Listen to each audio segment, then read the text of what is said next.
Hello guys, my name is C Vivek Dharmshi और आज हम ये वीडियो बना रहे हैं और ये जो वीडियो है ये है आपका accounting standard 16 borrowing cost. Yes, accounting standard 16 borrowing cost per हमने पहले ही पार्ट 1 बना लिया है।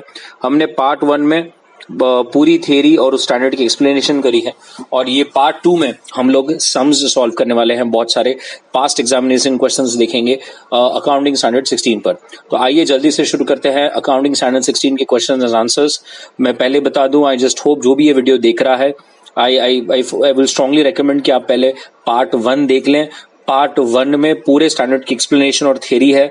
अगर आपने पार्ट 1 देखा तो ये आपको पार्ट 2 समझेगा। सो मैं ये अज्यूम करके सम सॉल्व करूंगा कि आपने पार्ट 1 देखा है और आपको मालूम है कि अकाउंटिंग स्टैंडर्ड 16 में क्या रूल्स हैं। Sure about this? चलिए let us start now. First thing first, there is a question, ये एग्जाम में बहुत बार आ चुका है और ये क्वेश्चन क्या है तो जरा देखते हैं। इट सेज आपने 120 lakhs का लोन लिया है, ठीक है, 120 lakhs का लोन लिया है और ये लोन आपने क्यों लिया था? Construction of shed, machinery purchase, working capital और एक ट्रक परचेज करना है उसके एडवांस के लिए। और ये अमाउंट है 50, 40, 20 और 10। अगर आप ये सबका टोटल देखेंगे तो it comes to 120 lakhs only. Clear है? नाउ क्वेश्चन कहता है कंस्ट्रक्शन जो है वो मार्च में खत्म हुआ और मशीनरी तो उसी दिन इंस्टॉल हो गई, डिलीवरी की ट्रक की डिलीवरी नहीं हुई है।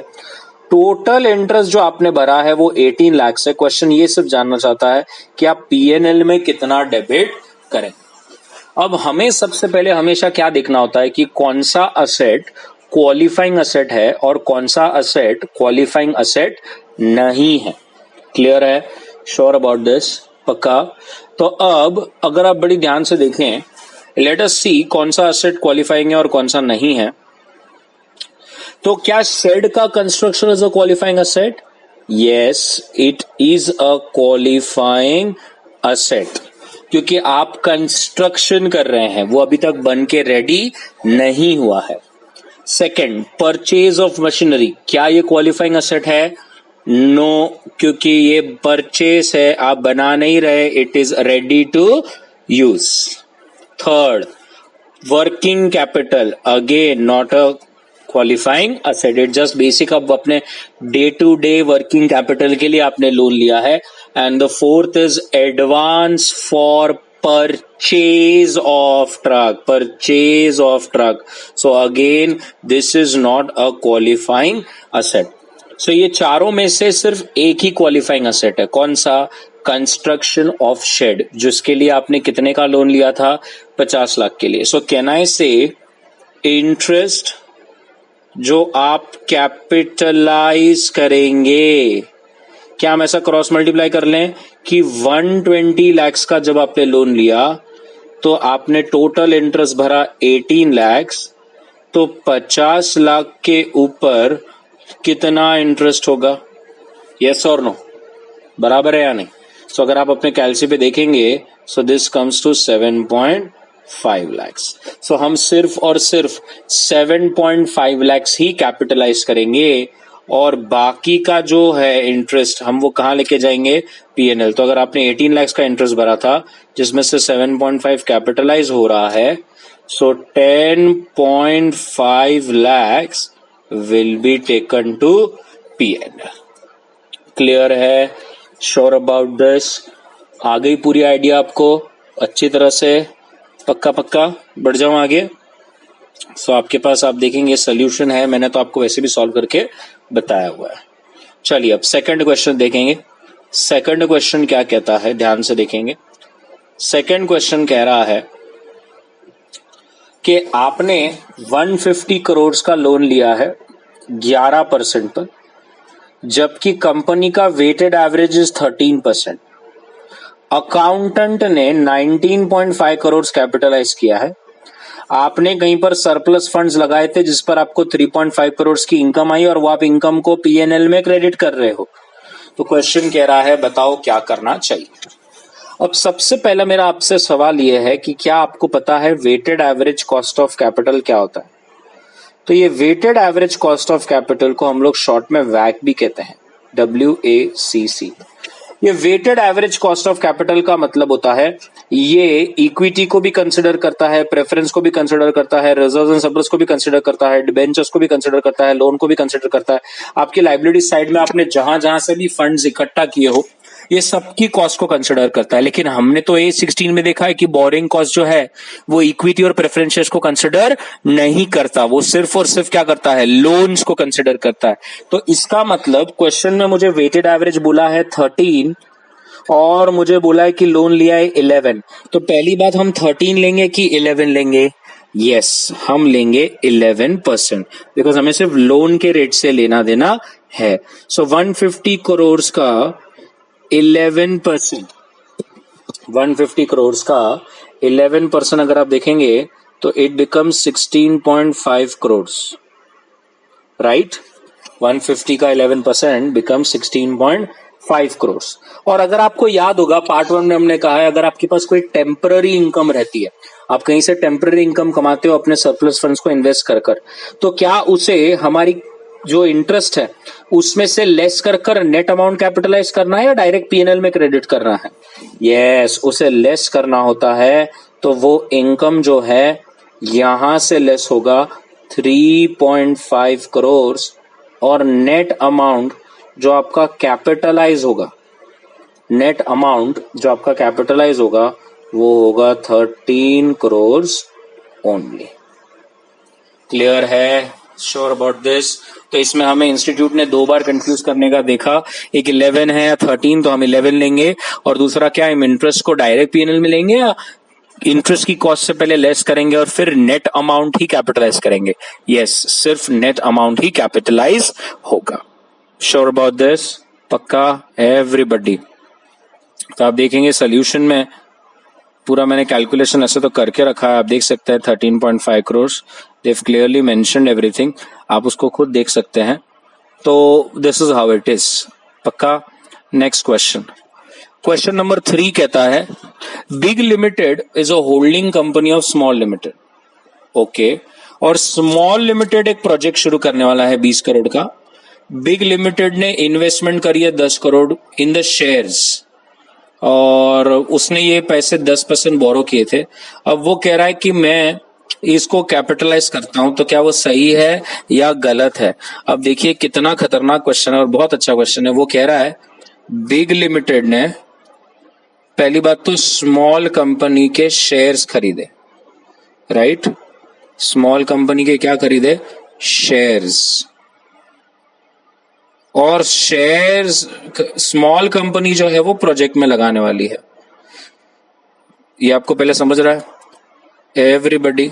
अब बिग लिमिटेड को जब स्मॉल कंपनी के शेयर्स खरीदने थे तो बिग लिमिटेड ने क्या किया, लोन ले लिया और उस लोन के पैसों से स्मॉल लिमिटेड के शेयर्स खरीदे।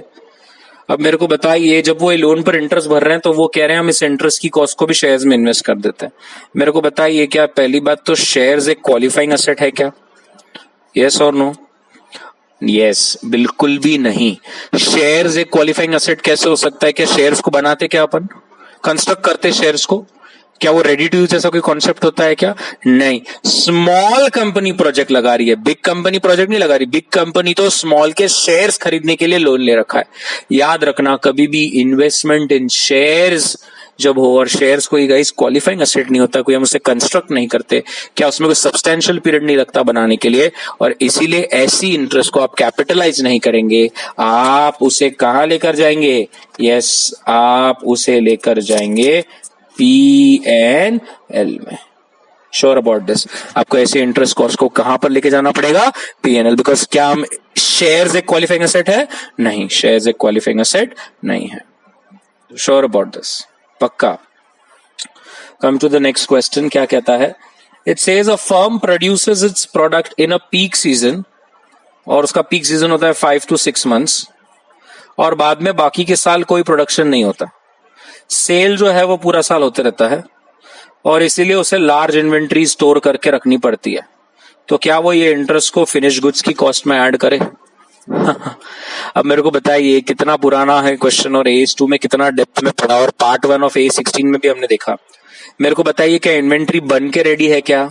यस, इन्वेंट्री जो है it is ready to use, it is ready to use. Inventory जो है वो रेडी टू यूज है, बन के रेडी पड़ी है। तो क्या जो इन्वेंट्री बन के रेडी है, क्या उस इंटरेस्ट को हम कैपिटलाइज कर सकते हैं? नहीं, उस इंटरेस्ट को कैपिटलाइज नहीं किया जा सकता। वो इंटरेस्ट को तो हमें कहां लेके जाना पड़ेगा? P&L में। Sure about this? पक्का? तो अगर आप 2 मिनट इस सोल्यूशन को पढ़ना चाहेंगे तो हम लोग देख लेंगे क्या कह रहा है वो। It says AS2 specifically states कि सिर्फ वही चीजें ऐड करो to help it bring into the respective condition. अब यहां पर जो इन्वेंट्री है क्लियर बोला है it is not a qualifying asset and therefore interest should not be included in the asset cost, क्योंकि इन्वेंट्री जो है वो आपकी बन के रेडी है। Sure about this? पक्का? नेक्स्ट, हरी ने एक शिप खरीदी है डेफर्ड पेमेंट्स पर। डेफर्ड मतलब वो स्टैगर्ड वे में पेमेंट करेगा, 10 साल में थोड़ा थोड़ा पेमेंट करेगा। तो उसने कैलकुलेट किया कि 10 साल में कितना ब्याज भरने को आता है, और वो कह रहा है कि मैं वो सब इंटरेस्ट सस्पेंस अकाउंट में डाल दूंगा और हर साल फिर 1/10 P&L में राइट ऑफ करूंगा। तो क्या मैं जो कर रहा हूं वो सही है या नहीं है? क्वेश्चन आपको ये पूछ रहा है। अब आप बताइए क्या करना चाहिए और क्या नहीं करना चाहिए, बताइए।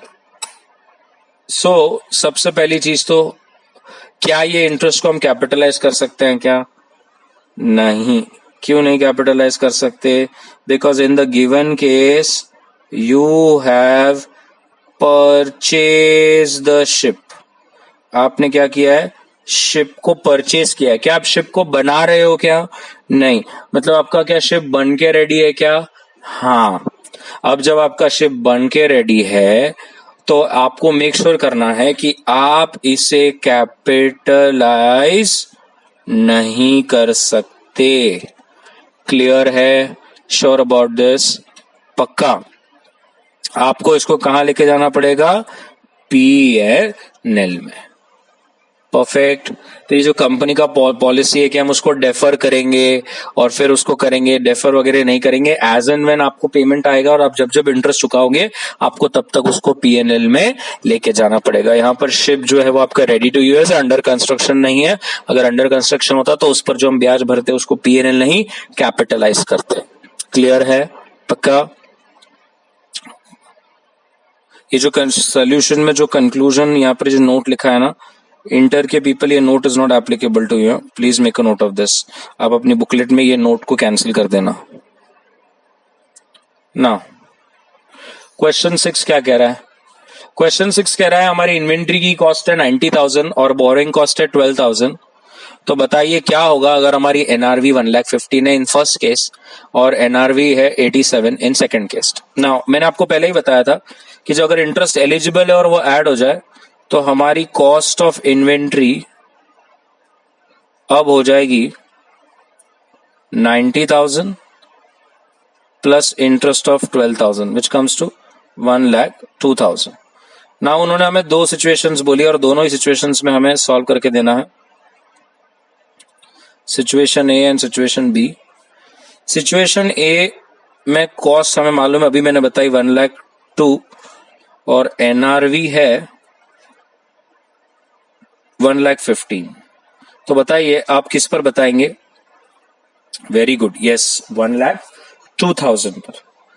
इन सिचुएशन बी अगेन ऊपर ही हमने कैलकुलेट किया है, आपकी तो कॉस्ट है 1,02,000 और आपका NRV है 87,000। यस और नो? तो आप किस पे बताएंगे? 87,000 पर। Sure about this? पक्का? एवरीबडी? सो ए और बी सिनारियो में कॉस्ट और NRV जो भी कम रहेगा हमें उस पर वैल्यू करना है। Is this clear? अब आगे वो कह रहे हैं what will be the consequences अगर NRV 96,000 हो जाता है in the subsequent year in the situation B scenario. वो हमें सिचुएशन बी सिनेरियो की बात कर रहा है। तो जैसे सिचुएशन बी में तो आप किस पर बताओगे? 87 पर। अब वो कह रहा है अगले साल आपकी कॉस्ट जो है, अगले साल जो आपकी एनआरवी है वो शॉर्ट अप हो गई, वो कितनी हो गई 96,000 हो गई। तो क्या हम उसको 96,000 तक लेके जा सकते हैं? तो रूल कहता है हाँ, हम उसे 96,000 तक लेके जा सकते हैं, बिकॉज अब हमारी इन्वेंट्री की कॉस्ट 90 नहीं है, 1,02,000 है, और जितना भी 1,02,000 तक रिवर्सल्स हमें अलाउड है। तो नेक्स्ट ईयर अगर हमने ये साल 87,000 पे बताया हो और अगले साल एनआरवी बढ़ जाए विच इज 96,000, तो हम 87 से 96 अपवर्ड रिवर्सल उसको कर सकते हैं। Sure about this. So it was just a basic question whether cost or NRV whichever is lower वाला question है। Now come to question number 7. Question number 7 क्या कहता है?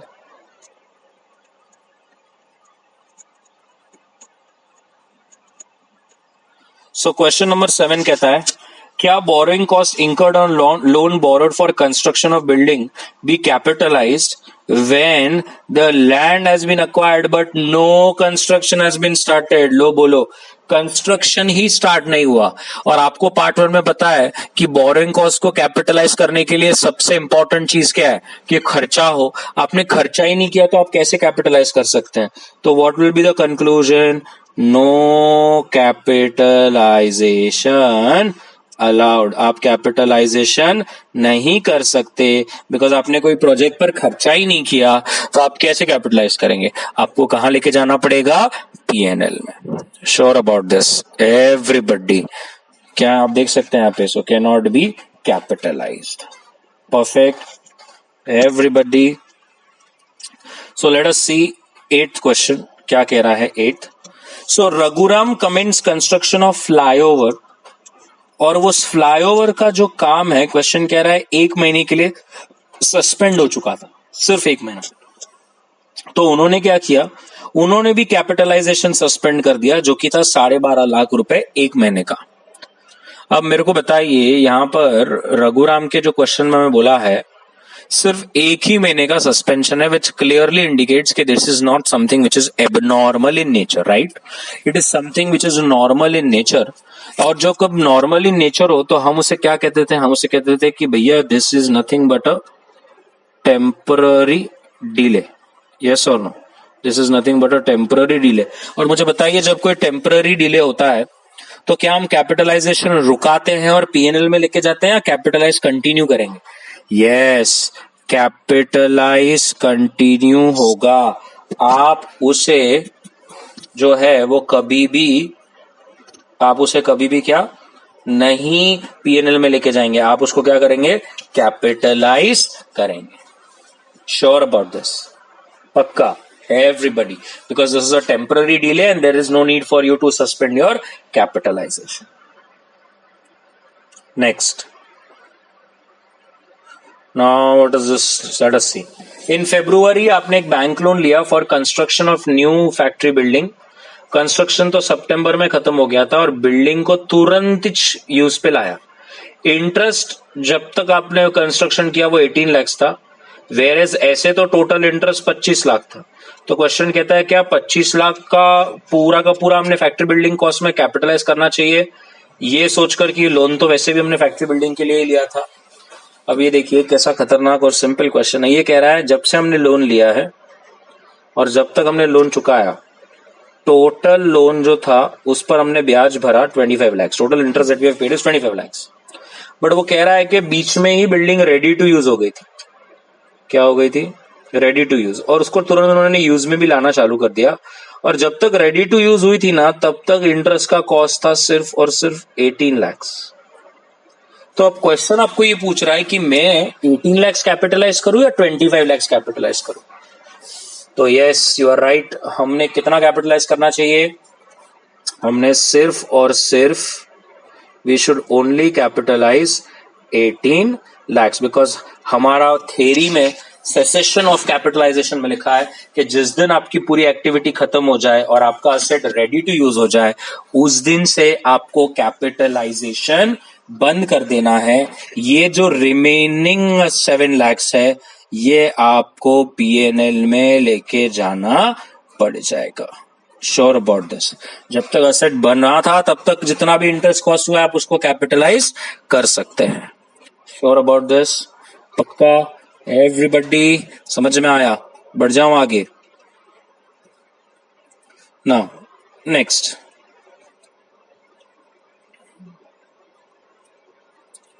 अब इस क्वेश्चन में हमारे पास 4 बिट है और हमें चारों बिट का एक एक कर आंसर देना है, तो आइए साथ में करते हैं। पहला कहता है interest on loan from institutions and debentures for the purpose of a plant has been capitalised, so is it right और wrong? Yes, it is right. A16 कहता है प्लांट वांट कुछ बना रहे हो, इट्स अ क्वालिफाइंग असेट, तो A16 के हिसाब से यहां पर कैपिटलाइजेशन राइट है। सेकेंड, आपने ब्रिज लोन लिया है for a particular plant amounting to 150 lakhs और वो कैपिटलाइज किया है कॉस्ट में। इसके अंदर 25 इंटरेस्ट ऑन 25 lakhs भी है which was used for other purpose. लो बोलो, इसका मतलब आपने 150 lakhs का लोन पर जो इंटरेस्ट था वो पूरा कैपिटलाइज कर दिया, जबकि आपने उस प्रोजेक्ट पर 150 नहीं सिर्फ 125 lakhs ही लगाया था। तो इसका आंसर क्या होगा? इसका आंसर ये होगा कि 125 lakhs का जो इंटरेस्ट है आप उसे कैपिटलाइज करेंगे और जो 25 लाख पर इंटरेस्ट है उसको आपको पीएनएल में लेके जाना पड़ेगा। आप पूरा 150 lakhs के ऊपर का इंटरेस्ट को कैपिटलाइज नहीं कर सकते। क्लियर है? Next, interest on loan for construction of power plant has been capitalized, but power plant तो last time ये operational हो गया। लो बोलो, मतलब ये तो रेडी टू यूज है, पुट टू यूज भी हो गया और ये अभी भी कैपिटलाइज कर रहे हैं, तो क्या ये सही है? नहीं, this is not correct as per AS16। Sure about this? पक्का? So this is not perfect, this is not allowed. Fourth, company has taken a loan for meeting the requirement of liquor business. It takes a period of few years for brewing the liquor. अब यहाँ पर question clear कहता है कि liquor को अपनी present condition में आने के लिए काफी साल लगते हैं और कंपनी ने इस बिजनेस के लिए लोन ले रखा है और उसने ब्रूइंग कॉस्ट और इंटरेस्ट जो है वो कैपिटलाइज किया है, तो क्या वो सही है या नहीं? Guys, the answer is right, it is correct, because यहाँ पर इट इज क्लियरली स्टेटेड कि इन्वेंट्री को अपनी प्रेजेंट फॉर्म और कंडीशन में आने के लिए काफी साल लग जाते हैं और जब काफी साल लगते हैं तो हम बोलेंगे कि इट्स अ सब्सटैंशियल पीरियड, और जब सब्सटैंशियल पीरियड होता है तो it's a qualifying asset, and when it's a qualifying asset we obviously capitalise it. Sure about this? पक्का? तो क्या चारों आपको अच्छी तरह से समझ में आ गया? चलिए बढ़ते हैं आगे, क्या कह रहा है। The notes to accounts of Gopal for the year shows कि interest on bank bridge loans from bank specifically for fertilizer project was इतना which has been capitalized, जिसमें से इतना जो है वो परफेक्ट यूटिलाइजेशन ऑफ लोन के लिए था। तो क्या ये सही है? अब गाइज अभी हमने क्वेश्चन किया डिट्टो सेम टू सेम, तो हमें क्या बोलना है कि आपने टोटल इंटरेस्ट भरा 180,000,000, जिसमें से इतना ही आपके प्रोजेक्ट के लिए है। यस और नो? सिर्फ इतना ही आपके प्रोजेक्ट के लिए है, तो हम सिर्फ इतना ही कैपिटलाइज करेंगे। आई बात समझ में? और जो बाकी का पार्ट है, बाकी कितना है? 1046,535, ये जो पार्ट है ये हमें कहां लेके जाना है? यस, हमें लेके जाना है पीएनएल में। Sure about this? बिकॉज जितना प्रोजेक्ट के लिए लगेगा हम वो ही कैपिटलाइज करेंगे, बाकी सब थोड़ी ना करेंगे। Sure about this? तो याद रखना है जितना प्रोजेक्ट के लिए लगा है उतना कैपिटलाइज होगा, बाकी पीएनएल में जाएगा। ये देख रहे हैं, यहां पर आप देख सकते हैं पूरा मैंने बना के रखा हुआ है। क्वेश्चन भी वही कह रहा है कि कैपिटलाइज कौन सी बात होनी चाहिए। चलिए नेक्स्ट, क्वेश्चन 12 क्या कह रहा है? क्वेश्चन 12 कह रहा है कि मैंने 12 करोड़ का लोन लिया है और 18 महीने के लिए लिया था 12.5% पर, और कंपनी ने इस बीच 4.5% पर 25 लाख रुपए इन्वेस्ट कर 25 लाख रुपए कमाए हैं, जो उन्होंने मिसलेनियस इनकम की तरह पीएनएल बता दिया। अब आप बताइए सही किया या गलत किया। तो आपको ही मालूम है सरासर गलत किया है। हमने पार्ट 1 में देखा है कि अगर आपने कोई अदर इनकम मिसलेनियस इनकम कमाई है तो उसे पीएनएल में ना लेते हुए हमें पहले इंटरेस्ट की कॉस्ट से लेस कर नेट अमाउंट को ही कैपिटलाइज करना है। तो जरा यहां पर देखेंगे कैसे होगा। इंटरेस्ट, अब आपने 12 crore into 12.5% into 18 divide by 12, yes 18 महीने का आपने किया है। So this comes to 2.25 crore जो आपको टोटल आएगा, लेस आपने इंटरेस्ट इनकम कमाया और वो कमाया कितना 0.25। सो नेट कैपिटलाइज कितना होगा, कितना कैपिटलाइज होगा। सो कैपिटलाइज होगा 2 करोड़। Sure about this? पक्का? एवरीबडी क्लियर है? So this is how this will work. I hope you got this. So याद रखना है कि आपको अपनी इनकम जो है वो कॉस्ट से लेस कर नेट ही ऐड करना है। Sure about this? पक्का? बढ़ जाओ आगे, चलिए क्वेश्चन 13। अब आप ये क्वेश्चन हमने पीछे भी देखा है, यही क्वेश्चन एग्जाम में आया था थोड़ा सा बड़ा चढ़ाकर। तो आप देखिए क्या है। Sweet and company is a sugar company, okay, और due to regulations by government, company cannot decide the quantity to be sold. It is regulated on the basis of orders issued by government, and the quantity that will be sold is always notified by the CG on monthly basis. So because of the seasonal nature, company जो है वो large inventories रखती है और on an average 12 से 15 महीने माल उसके godown में पड़ा रहता है। Now, in the years when there is a surplus, the government creates a buffer and reimburses them the carrying charge for the inventory to be carried, which includes interest. Sweater company का high interest cost है because वो loan वोन लेकर बैठा है to require the to meet the large demand of working capital. In fact interest cost उनका second largest item है PNL में रॉ मटेरियल के बाद। तो क्या वो इंटरेस्ट को कैपिटलाइज कर सकता है? अब इतना भाषण करने के बाद they are just trying to create a picture in your mind कि हम ऐसा कर रहे हैं, गवर्नमेंट के बोलने पर हम इतना माल रख रहे हैं और इतना सारा माल हमारे गोडाउन में 12-12 महीने तक पड़ा रहता है, तो हमारा पैसा अटका रहता है। और जब पैसा अटकता है तो वर्किंग कैपिटल जो है वो लिक्विडिटी क्रंच आ जाती है, और उसके लिए जो है हमें लोन हमने ले रखे हैं, हम उस पर ब्याज भर रहे हैं। इनफैक्ट इंटरेस्ट तो हम इतना भर रहे हैं कि हमारे पीएनएल में सेकेंड लार्जेस्ट आइटम है। तो अब आप बताइए क्या हम इस इंटरेस्ट को कैपिटलाइज कर सकते हैं या नहीं कर सकते? 1 स्ट्रोक आंसर गाइज, मेरे को बताइए क्या इन्वेंट्री रेडी टू यूज है? क्या है या नहीं है? बन के गोडाउन में पड़ा है? हाँ, बात खत्म हो गई। AS2 भी बोलता है, AS16 भी बोलता है। आप इस सिनेरियो में कैपिटलाइज जो है वो नहीं कर सकते। आपको इंटरेस्ट कहां लेके जाना पड़ेगा? पीएनएल में ही। Sure about this? क्यों? बिकॉज आपका वैसे भी इन्वेंट्री जो है वो रेडी है, तो आप इंटरेस्ट की कॉस्ट को कैपिटलाइज नहीं कर सकते। क्लियर है? आप यहां पर देख सकते हैं, आपको चाहिए तो मैं पूरा अंडरलाइन करवा दूं। As per AS2, all the cost incurred to bring the inventory to its present location and condition should be added. But just की इन्वेंट्री आपकी बहुत सारी है is not a justification for adding the interest cost. Sure about this? अब यहां पर उन्होंने example दिया है। For example, interest is included in the valuation of wine. अभी हमने पीछे देखा liquor, for it is kept to store to enable so that it can be sold in the present condition. But sugar का तो ऐसा नहीं है। Plus AS16 के हिसाब से वो क्वालिफाइंग एसेट की डेफिनेशन में भी नहीं गिरता। क्वालिफाइंग एसेट की डेफिनेशन कहती थी direct attributed to acquisition, construction और प्रोडक्शन ऑफ सेम, वो भी नहीं है। तो इसका मतलब ऐसी इंटरेस्ट कॉस्ट को खर्चा ही मानकर उसे पीएनएल में डेबिट करना पड़ेगा। यहां पर बोरिंग कॉस्ट को हम कैपिटलाइज नहीं कर सकते। जो मैंने येलो में अंडरलाइन किया है, आप भी चाहें तो अपने बुक्स में कर सकते हैं। It's very simple and very straight forward. Sure about this? पक्का? एवरीबडी बढ़ जाऊं आगे, चलिए नेक्स्ट। कंपनी जो है वो कंसिस्टेंटली अपनी एफजी की कॉस्ट में इंटरेस्ट लेती है, लो बोलो, मतलब पहले से रॉन्ग चल रहा है। वो कह रहा है ओपनिंग स्टॉक में भी इंटरेस्ट है, वेरी गुड।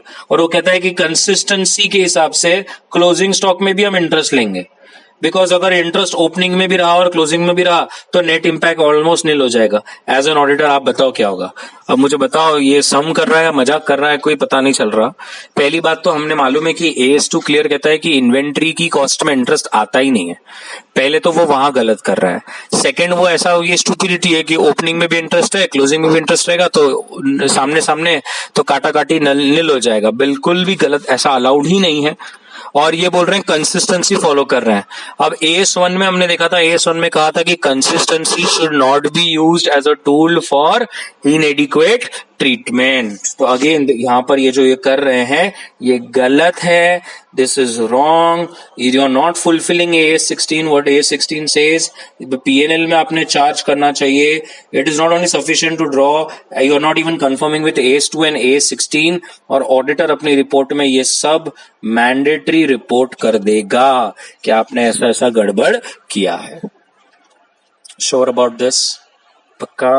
एवरीबॉडी?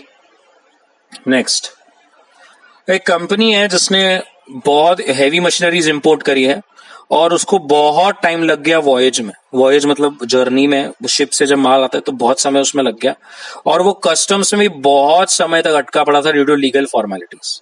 अब आपका तो बोरिंग कॉस्ट चालू है इसके पीरियड में, तो क्या हमने ये कैपिटलाइज करना चाहिए? क्योंकि आपको समय बहुत लग गया, कस्टम में आपकी मशीन अटकी थी, लीगल फॉर्मेलिटी आप ठीक से कंप्लीट नहीं कर रहे थे। अब थोड़ा ध्यान से देखना, यहां पर this is abnormal in nature. This was because of your default that you could not do the legal formalities and therefore the machine was held in the customs for a longer period of time, and this kharcha does not help the inventory to bring to its present condition, and therefore your question of capitalization is completely wrong. आपको उसको PNL में ही लेके जाना पड़ेगा, आप उसको capitalise नहीं कर सकते बिकॉज गलती जो है वो आपके पार्ट पर हुई है। It is abnormal in nature and therefore such interest expense should not be added to the cost. यहाँ पे क्लियर लिखा है no, because it is to be noted one of the condition is some important construction or important activity taking place to bring the asset to its present condition, but जबकि ऐसा कुछ यहाँ पर नहीं है। Sure about this? पक्का? चलिए question 16 क्या कह रहा है? क्वेश्चन 16 कहता है कि capitalisation of borrowing cost on part ceases on completion of a part. जैसे एक बिल्डिंग है, बहुत सारी बिल्डिंग्स अलावा, द क्वेश्चन कुड अराइज क्या अगर एक entire building itself is not complete, जैसे individual floors are complete and ready for use, जैसे हाई राइज ऑफिस बिल्डिंग में, तो क्या कैपिटलाइजेशन सीज हो जाएगा? अब हमने हमारे पार्ट 1 की लास्ट स्लाइड में देखा था कि अगर आपका प्रोजेक्ट डिविजिबल है, डिविजिबल का मतलब क्या था? अगर आपका प्रोजेक्ट जो है डिविजिबल है, डिविजिबल का मतलब क्या? आप इसको पार्ट्स में तोड़ सकते हैं और अगर एक आधा पार्ट खत्म हो जाता है और वो रेडी टू यूज है तो क्या हम हमारा इंटरेस्ट कॉस्ट कैपिटलाइजेशन उस पार्ट के रिलेटेड बंद कर देंगे? यस, हम लोग जो है कैपिटलाइजेशन स्टॉप कर देंगे। परफेक्ट। लेकिन अगर वो सब पार्ट्स अपने आप में जुड़े हुए हैं और एक का बनने से वो रेडी टू यूज नहीं होता जब तक सब नहीं बन जाता, तो क्या हम कैपिटलाइजेशन स्टॉप करेंगे? नहीं। मतलब अगर आपका प्रोजेक्ट इनडिविजिबल है तो आपका कैपिटलाइजेशन जो है वो अभी भी कंटिन्यू करेगा। Sure about this? पक्का? एवरीबॉडी? सो लेट अस सी यहां पर क्या बोला है। So as per AS16, when the construction of a qualifying asset is complete in parts and that part is capable of use in, तो capitalization related to such part should cease. ये देखिए यहाँ पर क्लियर लिख दिया उन्होंने कि फिर उतना आप जो है वो सीज कर देंगे। Sure about this? So यहाँ पर if individual floors of large building are complete and ready for use, it clearly says that the capitalization on those parts should cease. उस पार्ट के रिलेटेड आप PNL में लेके जाएंगे, जो पार्ट रेडी नहीं है आप उसको अभी भी कंटिन्यू कर सकते हैं। Sure about this? Everybody? 17th is a repeat question. You can ignore it. It's just a one-liner. It says the entire liability for interest on deferred is treated as a capital cost. As such liability was incurred at the time of acquisition of asset. And the answer is as simple as that, wrong है। Interest जो है is to be capitalize as per AS 16, और AS 16 में clearly बोला है कि अगर आपका असेट रेडी है and it was just an acquisition, तो आपका जो ट्रीटमेंट रहेगा वो गलत रहेगा, आपको उसको P&L में ही लेके जाना है। श्योर अबाउट दिस, पक्का। नाउ क्वेश्चन 18, अगेन एग्जाम में आया था क्वेश्चन। अब आप देखिए यहाँ पर आपने लोन कितने का लिया है, आपने लोन लिया है 32 करोड़ का, और आप देखिए लोन आपने किस किस चीज के लिए लिया है। आपने सीलिंग पर 25 करोड़ खर्च किए, इक्विपमेंट पर 3 crore, working capital 2, vehicle 50 lakh, advance 50 lakh और टेक्निकल नो हाउ 1 करोड़। आपको टोटल इंटरेस्ट 80 लाख लगा है। क्वेश्चन कहता है बताओ कैसे करोगे। तो गाइस कहना इससे हमें फिर से देखना पड़ेगा कि कौन सा असेट क्वालिफाइंग है और कौन सा असेट क्वालिफाइंग नहीं है। तो चलिए देखते हैं। सबसे पहले मुझे बताइए, क्या सीलिंग का construction is a qualifying asset? Yes, it's a qualifying asset. Second, equipments and machineries का परचेज, क्या ये क्वालिफाइंग असेट है? नहीं, it is not a qualifying asset. Next, working capital qualifying asset है? नहीं। क्या व्हीकल जो परचेस ही किया है आपने रेडी टू यूज है? नहीं। आपने टूल्स और क्रेन्स के लिए सिर्फ एक एडवांस दे रखा है? नहीं। आपने technical know how, intangible asset है, you are just purchasing it, it's ready to use? नहीं। इसका मतलब हमारे इस पूरे लिस्ट में सिर्फ एक ही क्वालिफाइंग असेट है और वो है कंस्ट्रक्शन ऑफ सीलिंग। अब आपने टोटल लोन लिया है 32 करोड़ का, जिसमें से सीलिंग पर 25 करोड़ है। So interest that to be capitalized will be 32 crore का लोन पर अगर आपने 80 लाख का इंटरेस्ट भरा है, तो 25 करोड़ का लोन पर आप कितना इंटरेस्ट जो है वो कैपिटलाइज करेंगे? श्योर अबाउट दिस, पक्का? So if you see the answer comes to 62.5 lakhs, इतना आप कैपिटलाइज कर देंगे। और ऑब्वियसली P&L में फिर कितना जाएगा? आपका टोटल इंटरेस्ट है 80 lakhs माइनस 62.5 lakhs, सो जो बच गया 17.5 lakhs is the interest that will be taken to P&L। Sure about this, पक्का? Everybody? So that's it. This is your 18th question. Now, 19th question क्या है? अब 19th question को थोड़ा समझिए क्या कह रहा है। 19th question में हमें 5 साल दिए हैं। अगर आप देखेंगे यहां पर एक्चुअल ये एक्सपेंसेस हैं, यस दीज आर एक्सपेंसेस,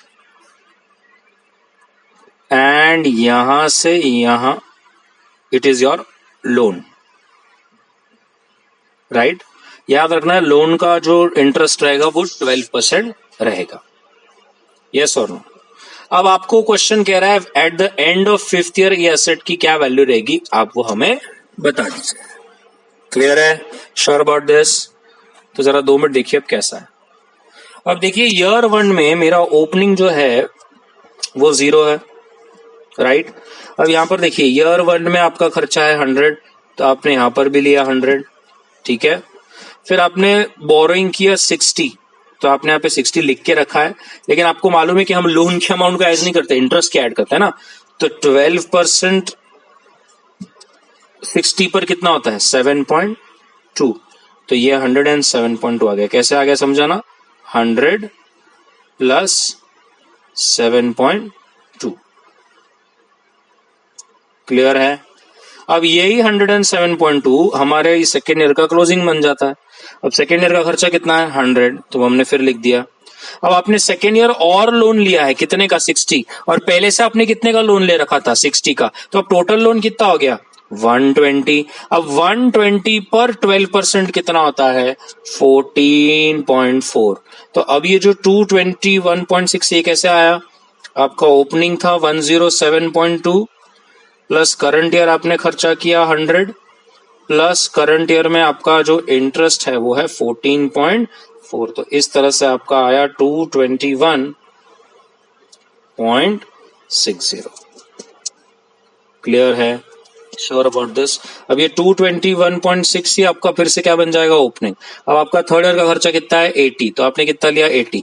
आपने थर्ड ईयर कितना लोन लिया, 40, लेकिन आपने तो पहले से कितना लोन ले रखा था, 60 और 60 दैट इज 120, तो 120 प्लस 40 160। अब 160 पे 12% कितना होता है, 19.2। तो ये कैसे आया, तो आपका ओपनिंग था 221.6 प्लस करंट ईयर का खर्चा और प्लस आपका करंट ईयर का इंटरेस्ट। तो इस तरह से आपको यह आ जाएगा, श्योर अबाउट दिस, 320.8, और this will go on something like that continuously till 5th year. Sure about this? I hope you got this. So every year you are adding the expenditure and you are adding the interest. You are calculating the interest on the cumulative outstanding loan amount every year. Sure about this? पक्का? बढ़ू आगे, next. अब ये question बहुत अच्छा है। Question क्या कह रहा है, थोड़ा देखिए। क्वेश्चन कह रहा है कि मैंने 1500 लाख का लोन लिया है 12% इंटरेस्ट पर, ठीक है, और उसने 3 प्लांट में लगाया है, प्लांट एल, प्लांट एम और प्लांट एन। अब प्लांट एल पर टोटल 700 लाख का खर्चा है, प्लांट एम में 550 और प्लांट एन में 850। क्वेश्चन कहता है each of the plant is a continuous process, और एक का आउटपुट दूसरे का इनपुट रहता है। प्लांट एन को एक गवर्नमेंट की तरफ से सब्सिडरी भी मिली है 100 लाख की। क्वेश्चन कहता है बताओ अब ये इंटरेस्ट को आप कैसे कैपिटलाइज करोगे। Now it's very simple. ना पहले तो मेरे को बताओ अपना इंटरेस्ट का अमाउंट कितना आएगा। देखिए अपना इंटरेस्ट का अमाउंट आएगा 1500 लाख पर 12%, यस और नो। सो हमारा टोटल तो इंटरेस्ट हो गया कितना, 180 लाख। M I clear? अब आपके पास 3 असेट है जिसमें आपको कैपिटलाइज करना है, एल, एम, एन।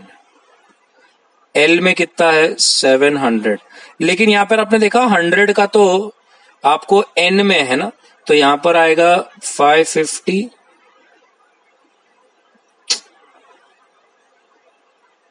एक minute,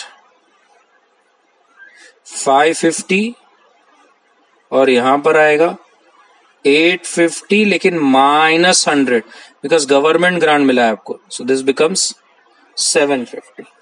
so moral of the story, ये 180 लाख को आप कौन से रेशो में बांट देंगे, आप इसको बांटेंगे in the ratio of 700 is to 550 is to 750, और जब आप उस रेशो में बांटेंगे तो जो भी आंसर्स आएंगे आप वो इंटरेस्ट के amount plant L, plant M and plant N की कॉस्ट में ऐड कर देंगे।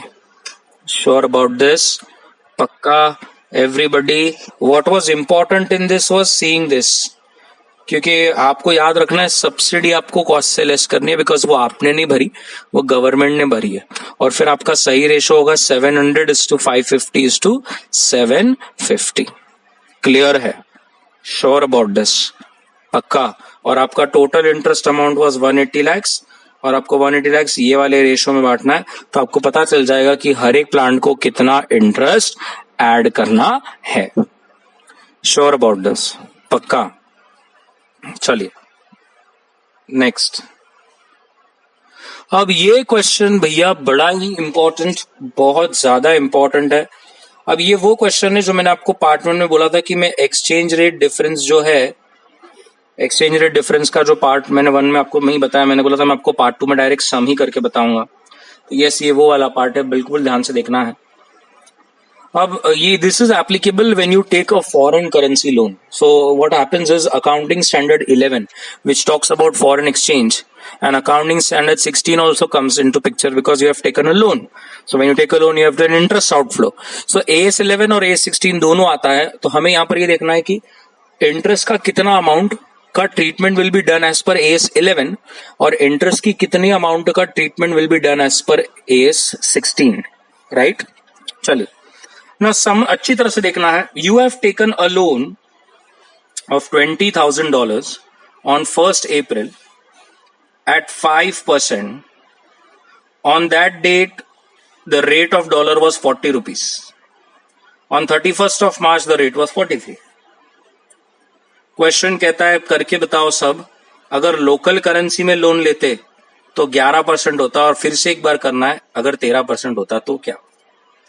अब बिल्कुल आराम से देखिए मैं कैसे कर रहा हूं इसको सॉल्विंग वगैरह। आपने एक लोन लिया है, ठीक है, कितने का लोन लिया है, आपने लोन लिया है $20,000 का।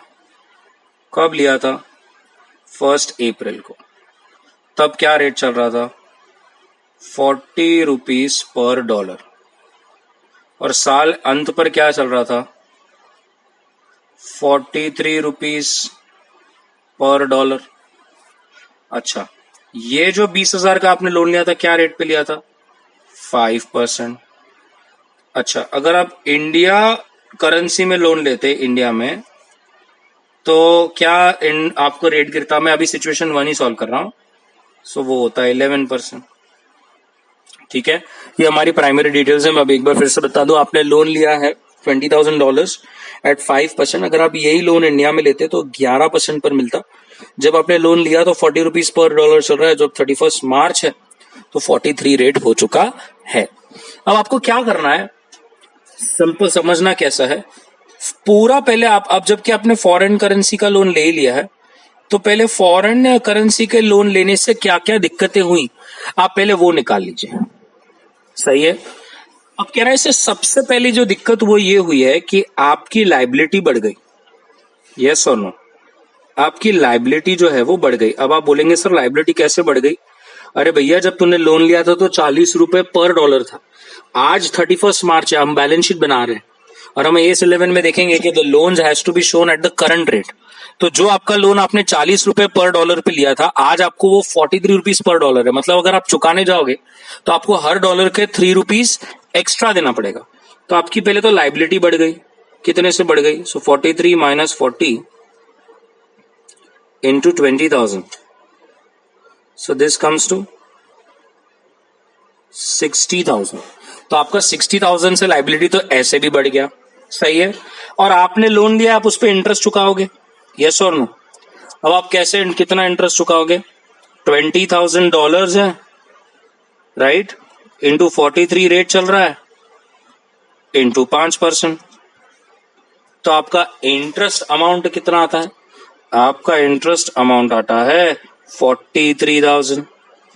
इसका मतलब फॉरेन करेंसी में लेने गए तो आपको झटके लगे 60 प्लस 43, दैट इज 1,03,000 का फटका लगा है, क्योंकि आपने इंडियन लोन ना लेने के बजाय फॉरेन करेंसी डिनोमिनेटेड लोन लिया है।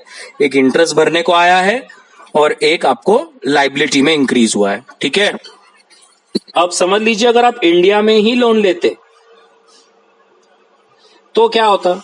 अब इंडिया में लोन लेते तो मुझे बताइए पहले तो, क्या फॉरेन एक्सचेंज का कोई टेंशन है क्या, नहीं, क्योंकि अगर आपने रुपीस में लिया है और रुपीस में ही चुकाना है तो करेंसी फ्लक्चुएशन का तो कुछ इशू ही नहीं आता है। तो इंडियन में सिर्फ एक ही चीज रहता था, क्या, इंटरेस्ट भरना पड़ता था। कितना, अब $20,000 का लोन लिया है, जब 1 अप्रैल को लिया था, मतलब 40 रुपीज के हिसाब से आपने कितने का लोन लिया होगा, 8 लाख का, राइट। तो 8 लाख के लोन पर, और क्या इंटरेस्ट रेट है इंडिया में, 11%। तो इंडिया के हिसाब से आपको जो झटका लगता वो होता सिर्फ और सिर्फ 88,000। गाइस, मतलब अगर आप इंडिया में लेते तो आपको सिर्फ और सिर्फ 88,000 का फटका बैठता, लेकिन जबकि आपने फॉरेन में लिया है आपको झटका बैठ रहा है 1,03,000 का। So the moral of the story, what I am trying to say here is, guys आपका तो वैसे भी अभी 1,03,000 का फटका बैठा है, तो आउट ऑफ 1,03,000 जो 88,000 है उसका treatment will be as per AS 16, और बाकी का जो 15,000 है उसका treatment will be as per AS 11।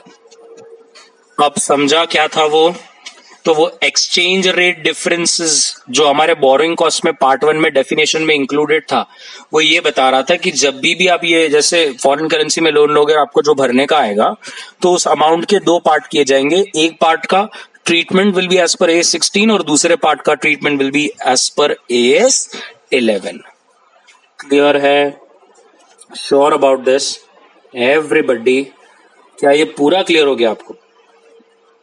अब अगर मैं इसको पार्ट बी के हिसाब से सॉल्व करूं, 2 मिनट देखिए, अगर मैं इसको पार्ट बी के हिसाब से सॉल्व करूं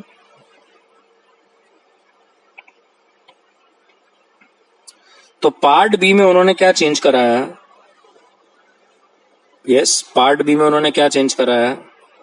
उन्होंने पार्ट बी में बोला है रेट ऑफ इंटरेस्ट अब लीजिए आप 13%।